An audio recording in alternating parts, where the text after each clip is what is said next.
আসসালামু আলাইকুম বন্ধুরা, সবাই কেমন আছেন? আশা করি সবাই অনেক ভালো আছেন। আমিও আল্লাহর রহমতে অনেক ভালো আছি। আজকে আমি আপনাদের মাঝে নিয়ে এসেছি কাচ্চি বিরিয়ানি কিভাবে আমি রান্না করি। আমি আমার মতন করে রান্না করার ট্রাই করি। প্রথমে আমি এখানে 2 কিলো মাটন নিয়েছি, বড় বড় সাইজের মাটন। আমি এখানে কাঠবাদাম আর পেস্তা বাদাম, তারপর 4-5টা কাঁচামরিচ একসাথে করে কিশমিশও দিয়েছিলাম, দিয়ে ব্লাইন্ডার করে নিছি। ওইগুলো প্রথমে দিয়েছি। তারপর আমি এখানে আদা বাটা 2 টেবিল চামচ দিয়েছি, রসুন বাটা 2 টেবিল চামচ দিয়েছি। এখানে আমি 4-5টা পেঁয়াজকে কুচি করে বেরেস্তা করে নিয়েছিলাম। তো আমি এখানে বেরেস্তাগুলো দিয়ে দিব। সবগুলো দিব না, অল্প একটু বেরেস্তা রাখবো, যখন আমি দমে দিব তখন উপরে দেওয়ার জন্য অল্প একটু বেরেস্তা আমি রাখছি। এই তো বেরেস্তা দেওয়ার পরে আমি এখন পরিমাণ মতো লবণ দিয়ে দিব। এই লবণ দিয়ে দিয়েছি,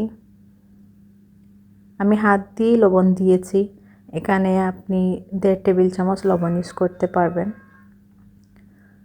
লবণটা দেওয়ার পরে আমি এখানে ঘরে একটা মশলা তৈরি করেছিলাম আমি, দারচিনি, এলাচ, তারপর গোলমরিচ, জিরা, তেজপাতা, লং, তারপরে জয়ফল, জয়ত্রী, এগুলা সব কিছুকে আমি প্রথমে ঢেলে নিয়েছিলাম। তারপর আমি ব্লাইন্ডারে গুঁড়া করে নিয়েছি।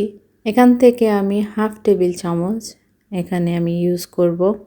অতিরিক্ত দিলে তারপরে মশলার স্মেলটা বেশি হয়ে যাবে, এজন্য আমি 1/2 টেবিল চামচ দিয়েছি।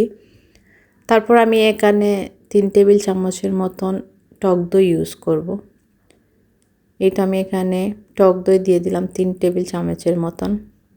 তারপরে আমি এখানে বিরিয়ানি মশলা 1 প্যাকেট দিয়ে দিলাম।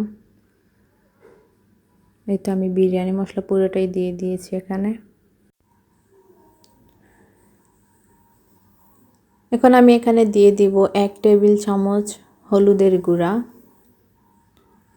তারপর আমি দিব 1 টেবিল চামচ ধনে গুঁড়া। তারপরে 1 টেবিল চামচ মরিচের গুঁড়া।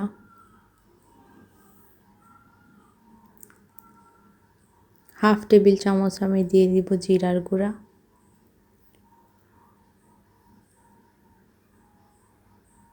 তারপরে আমি ওই যে বেরেস্তা করেছিলাম যেই তেলের মধ্যে, ওইখান থেকে আমি 1 কাপের মতন তেল দিয়ে দিব।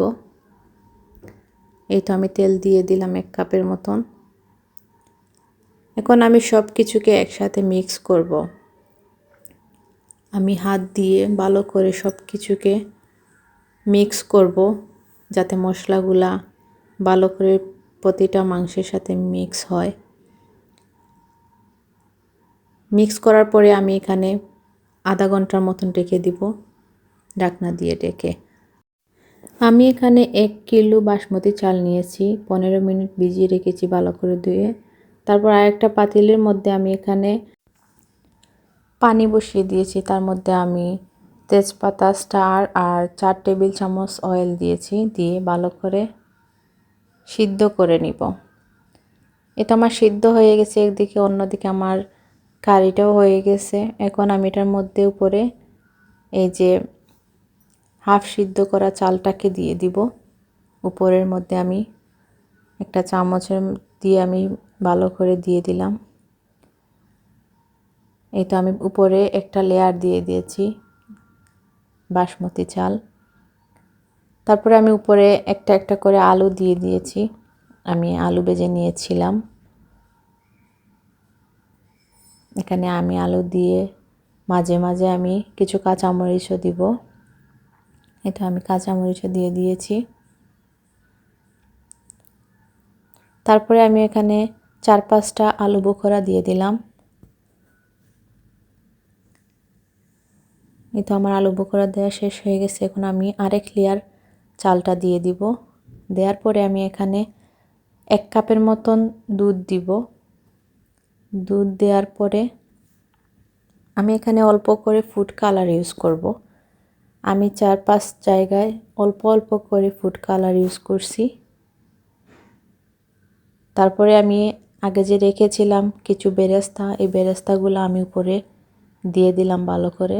দেওয়ার পরে আমি একটা ঢাকনা দিয়ে ঢেকে তারপরে আমি কিছু ময়দা দিয়ে ভালো করে ঢাকনাটাকে বন্ধ করে রেখে দিলাম। 1 ঘন্টার মতন দমে দিয়ে দিলাম। এই তো দমে দেওয়ার পর আমি যখন ঢাকনাটা খুললাম, দেখেন আমার কাচ্চির কালার কীরকম হয়েছে। অনেক সুন্দর, অনেক স্মেল আসতেছে। বিশ্বাসই হচ্ছে না এত সুন্দর একটা স্মেল আসছিল, যে অরিজিনাল কাচ্চির যে স্মেলটা থাকে না, এরকম একটা স্মেল আসছিল। খেতেও কিন্তু অনেক স্বাদ হয়েছিল। আপনারা এরকম ট্রাই করে দেখতে পারেন। দেখেন আমার কাচ্চির কালারটা দেখেন, কত সুন্দর কালার আসছে কাচ্চির। সবাই একবার ট্রাই করে দেখবেন, আর আমার চ্যানেলটি সাবস্ক্রাইব করতে ভুলবেন না। সবাই ভালো থাকেন, আল্লাহ হাফিজ।